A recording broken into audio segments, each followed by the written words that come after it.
Ayan, dumating na po yung ating mga fish natin. So, ayan, iba-iba na siya. Maliliit lang pala. Okay. So, ito yung ating, algae eater. Lalagyan na natin. Mamaya, pakita ko na lang sa inyo pag-release. Ito yung ating panda cory.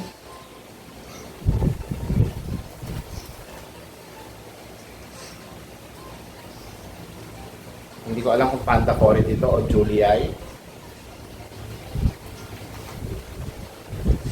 Ito yung mga shrimp. Ito yung red cherry shrimp.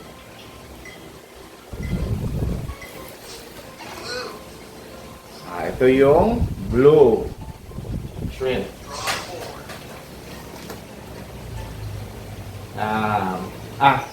Ito ay blue na tawag doon. Kalimutan ko. Basta blue. Hindi yan dito. Hindi yan dito sa ibang sa ibang aquarium niya. Ito rin. Hindi ito dito. Ito yung mga Kowako, Molly. Ayan, ito ay golden. Gourami. So, ito yung blue, ito yung golden gourami. Ayan. Sa ibang aquarium natin lalagay yan.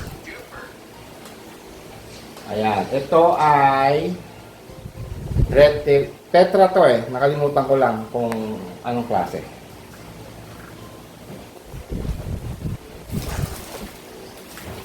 Then, ito ay molly din. Isa sa idadagdag natin doon sa molly tank natin.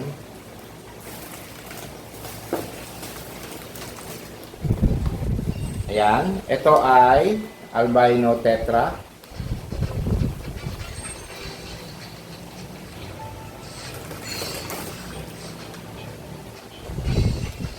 Ito, another type of tetra. So, yung mga tetra dito lahat.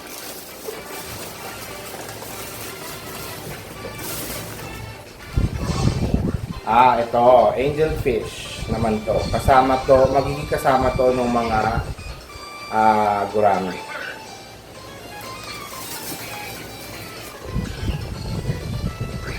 Ito, pepper yata ito na Corydoras.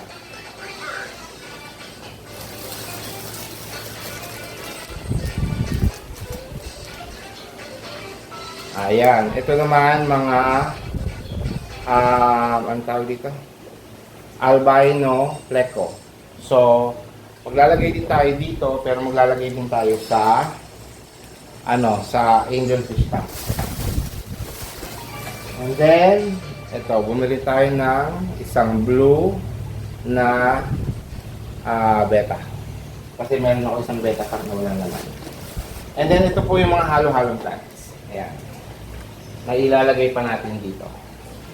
So, unahin na natin yung plants kasi kailangan pa natin pa-acclimate yung mga fish.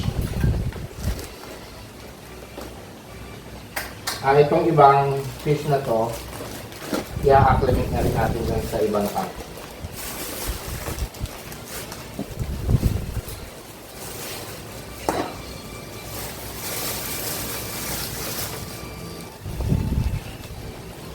Ayan. Ito na natin mga fish.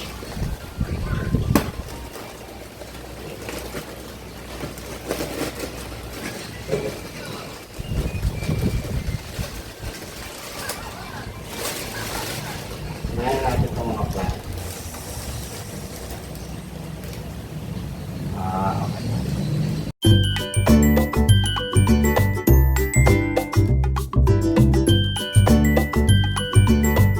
Okay, so ang mga binili natin ay ito.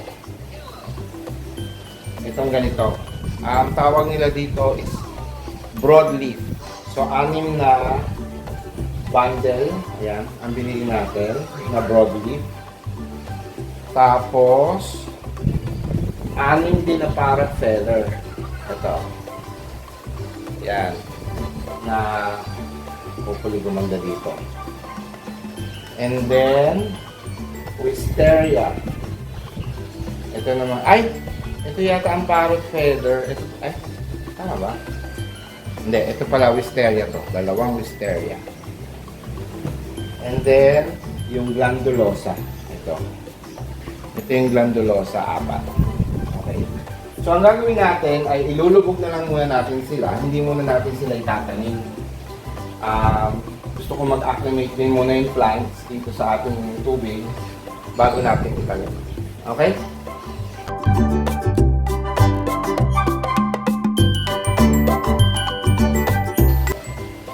Yung iba dito, pag sobra-sobra na, ilalagay ko sa ibang tank. Kasi meron pa ako isang tank, yung angelfish tank.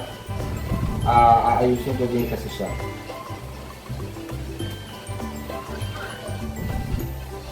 So, kaya tayo maraming biniling plants. Actually, mura lang tong plants kasi nasa 15 to 20 pesos lang per bundle. Mura sa kanya, mura dun sa aking binibilan. By the way, si ano yun? Si Sunny Boy. Salamat, Sunny Boy. Ayan. So, ipapaano muna natin sa acclimate muna sila dyan hanggang maging okay na sila bukas. Pero yung mga fish, mga 15 minutes pa. So, maliligo muna ako kasi alis kami. So, mamaya, papakawalan ko na yung fish. So, pinag-iisipan ko ngayon kung dito ko ilalagay itong tetra na ito. Kasi nga pala may shrimp tayo. Baka ubusin itong tetra na ito. So, sa kabilang tangko na lang siya ilalagay.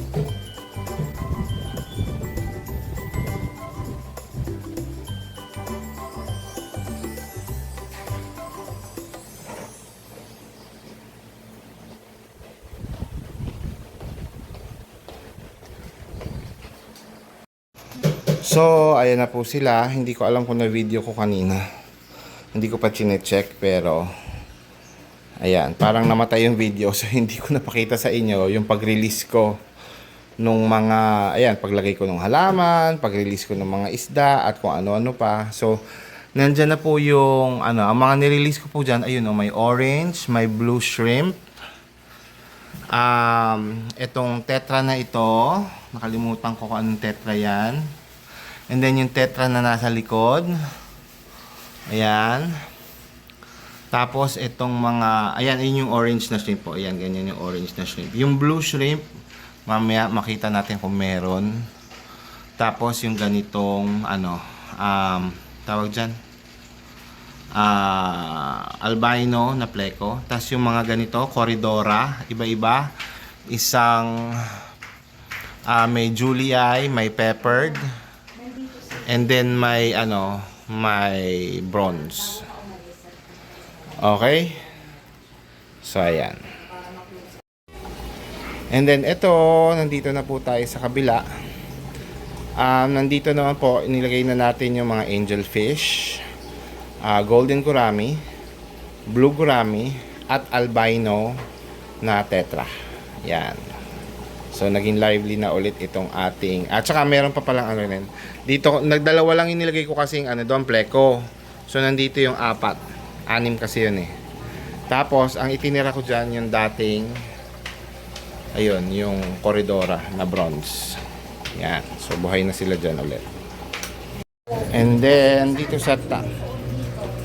Sa tang na ito naman, ilagay natin yung mga marble, pineapple marble and pineapple na at saka kawako females na mollies. Yan. Ayan po ang ating aquarium, the newest planted aquarium. Marami pa siyang kulang. I'm thinking more fish, pero titingnan muna natin sila, yung mga nandyan na ngayon. Okay? Tapos naitanim, as you can see, naitanim na natin yung mga yung mga halaman na iba. Tapos yung iba dinala na natin dun sa ibang sa ibang aquarium. Okay? Yan, as you can see, may halaman na rin to. Dito ko nilagay yung tatlong klase. Yung broadleaf, grandulosa, at saka wisteria. Ayan. Nandyan sila. Ay, tama, wisteria. Yan. Ay, parrot feathers pala, sorry. Parrot feathers pala. Yan.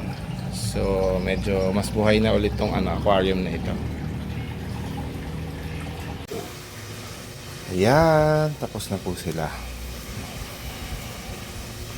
This is the 2 days after na makompleto natin yung buong setup. Additional fish na lang ang kulang niyan. Siguro shrimp din, magdadagdag ako kasi wala akong nakikitang shrimp. Siguro nakatago sila or napagtripan na sila ng ibang isda. I don't know. So, we will see kung paano. Okay? Ayan po sila. Alright. So, dito na po tayo magtatapos ng ating episode for today. Maraming salamat po. Actually, itong video po na ito ay parang yung unang part kung saan pinakita ko sa inyo yung walang laman to, yung nandun tayo sa kabilang aquarium. That was a month ago pa. Okay, so matagal po ako nag-intay para dito, para makumpleto, para mabuo. Okay, so ngayon masaya ako kasi buo na siya. Meron na siya. Okay? So maraming salamat po muli sa mga ating mga loyal subscribers at sa ating pong mga regular viewers. And welcome po sa ating mga bagong subscribers. Okay? So thank you very much sa mga support ng ating Plant Family at Team Promote headed by Nori Ogani Official. Sila Mama Donald TV, Rolly's Vlog,